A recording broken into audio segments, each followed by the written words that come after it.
I have a daughter, a sister, an aunt. A procrastinator, but I'm pretty smart. Outsiders might see me as shy or kind. My family might say that I am moody sometimes, but lovable. What I'd really like to be is a little bit more outgoing, extroverted, maybe a little bit taller, a traveler or photographer. These are all things that make up my self-concept. Now, a self-concept is my beliefs about myself and then the response of other people to my beliefs. Now, the self-concept can be put in 3 categories. You have your self-image, your ideal self, and your looking glass self.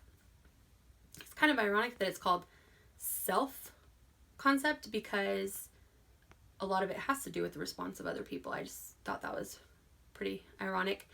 And the main thing we just need to remember is that self-concepts are not set in stone. They can be changed at any time with effort or due to circumstances. Now, we know ourselves better than anyone else. We know our bodies, we know our values and morals, our goals and our limits because we set them. And sometimes we have ways that we act in social settings and in private settings that are different. So our self-image might be altered depending on the situation.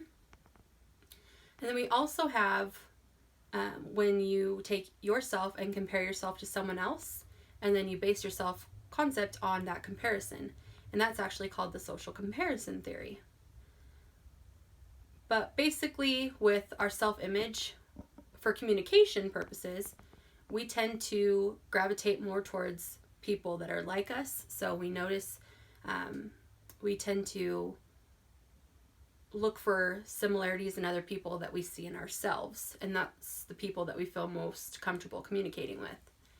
Now, one person that really just is a great role model for self-concept is Jazz Jennings, and she is a transgender teenage girl who was born male but identifies female, and it's just a show about her life and the daily struggles of being transgender and trying to keep her self-image with other people having positive and negative responses. So Jazz has friends that are similar to her that maybe their self-concepts aren't as high as hers, and she tries to help them to not care about what other people think and to just embrace themselves and to just be proud of who they are. And then we do have our ideal self, and that is who we would like to be. And a lot of times that's based on people that we might idol. And so we take our self-image and we take our ideal self and we try to kind of line them up. And so that's through congruence or incongruence. So if they are congruent, that means that, let's say you want to go into nursing school. So you're actually, because you want to become a nurse. So you are actually being congruent in the self-image and into your ideal self.